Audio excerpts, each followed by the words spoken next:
उत्तर प्रदेश विधानसभा चुनाव 2027 के संदर्भ में सबसे बड़ा राजनीतिक सवाल ये है कि क्या एआईएमआईएम प्रमुख असदुद्दीन ओवैसी समाजवादी पार्टी के पारंपरिक मुस्लिम वोट बैंक में प्रभावी सेंध लगा सकते हैं या नहीं, या फिर 2024 के लोकसभा चुनाव जैसा रुझान ही 2027 में भी देखने को मिलेगा।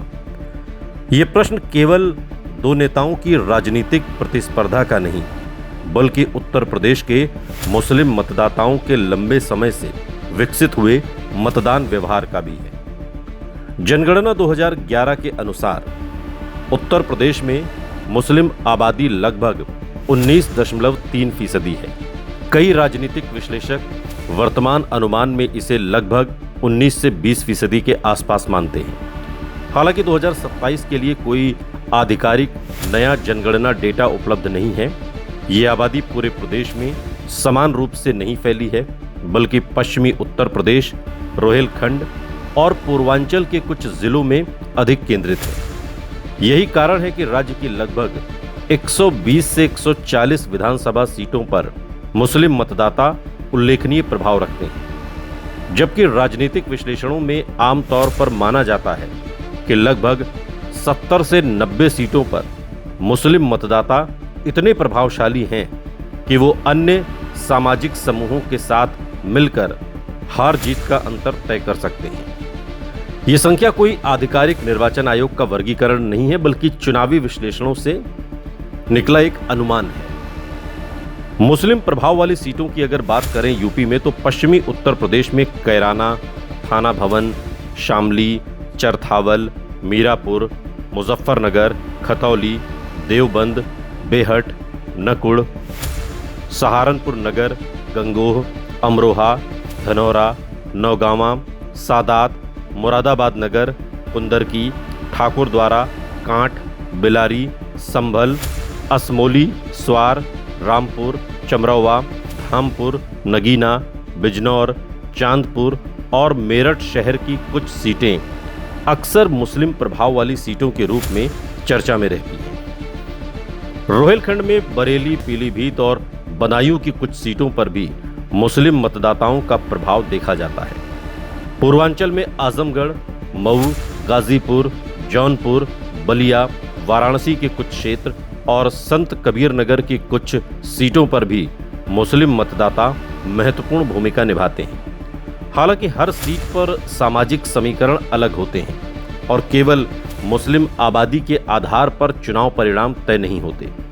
राजनीतिक दृष्टि से सबसे महत्वपूर्ण पहलू ये है कि उत्तर प्रदेश के मुस्लिम मतदाताओं का मतदान व्यवहार पिछले एक दशक में अधिक रणनीतिक होता दिखाई दिया है। 2014 के बाद हुए कई लोकसभा और विधानसभा चुनावों में अनेक विश्लेषकों ने यह निष्कर्ष निकाला कि मुस्लिम मतदाता बड़ी संख्या में उस उम्मीदवार या गठबंधन के पक्ष में मतदान करने का प्रयास करते हैं जिसे वो बीजेपी को चुनौती देने में सबसे सक्षम मानते हैं। 2024 के लोकसभा चुनाव में समाजवादी पार्टी और कांग्रेस के गठबंधन के साथ मुस्लिम मतदाताओं के बड़े हिस्से के जाने का आकलन भी कई चुनावी अध्ययनों और राजनीतिक विश्लेषणों में सामने आया है। इसका एक प्रमुख कारण ये माना गया कि विपक्षी वोटों के बंटवारे को रोकना कई मतदाताओं की प्राथमिकता थी। इसी संदर्भ में असदुद्दीन ओवैसी की चुनौती सामने आती है। ओवैसी लगातार ये तर्क देते हैं कि मुस्लिम समुदाय को केवल वोट बैंक नहीं, बल्कि राजनीतिक साझेदार के रूप में देखा जाना चाहिए। वो सम्मानजनक प्रतिनिधित्व, राजनीतिक भागीदारी और नेतृत्व की बात करते हैं। यही कारण है कि वो बार बार समाजवादी पार्टी के साथ गठबंधन की सार्वजनिक पेशकश करते हैं। उनका तर्क यह है कि यदि विपक्ष एकजुट होगा तो बीजेपी को मजबूत चुनौती दी जा सकती है। वहीं वो ये भी संकेत देते हैं कि यदि गठबंधन नहीं हुआ तो एआईएमआईएम अलग चुनाव लड़ती है तो कुछ सीटों पर चुनावी समीकरण बदल भी सकते हैं। लेकिन दूसरी ओर समाजवादी पार्टी का आकलन अलग दिखाई देता है।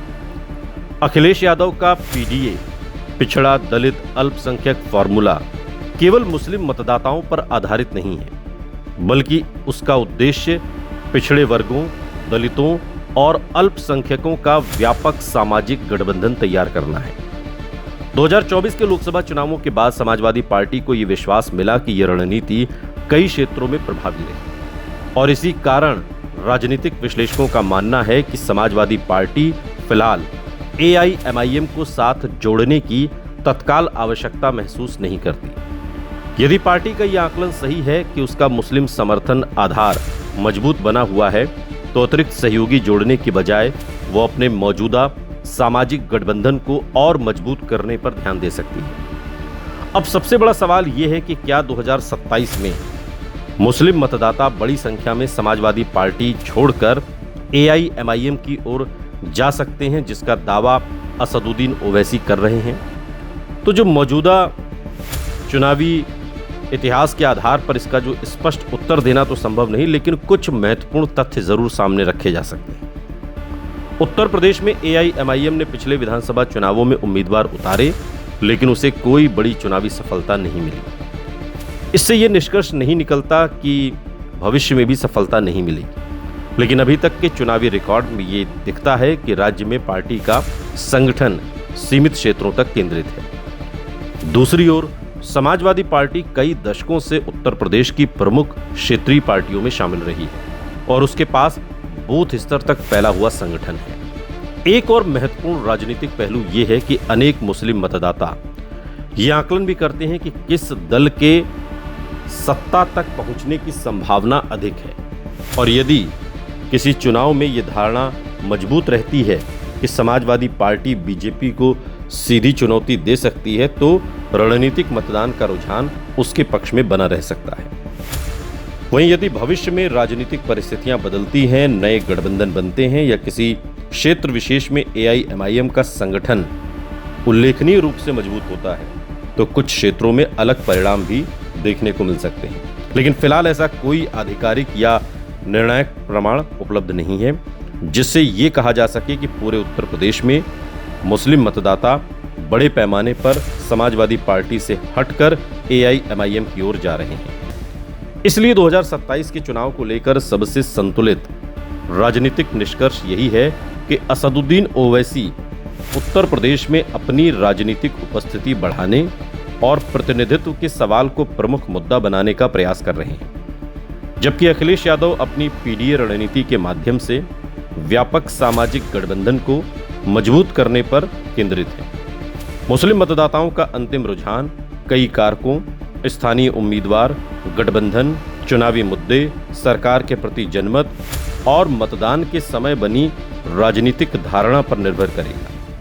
2024 के लोकसभा चुनाव का पैटर्न 2027 में दोहराया जाएगा या नहीं, इसका निश्चित उत्तर तो अभी संभव नहीं, लेकिन उपलब्ध चुनावी इतिहास ये संकेत देता है कि उत्तर प्रदेश में मुस्लिम मतदाता अक्सर उस विपक्षी दल या गठबंधन का समर्थन करने की ओर झुकते हैं जिसे वो बीजेपी के मुकाबले सबसे ज्यादा मजबूत मानते हैं। 2027 में भी यही कारक महत्वपूर्ण हो सकता है।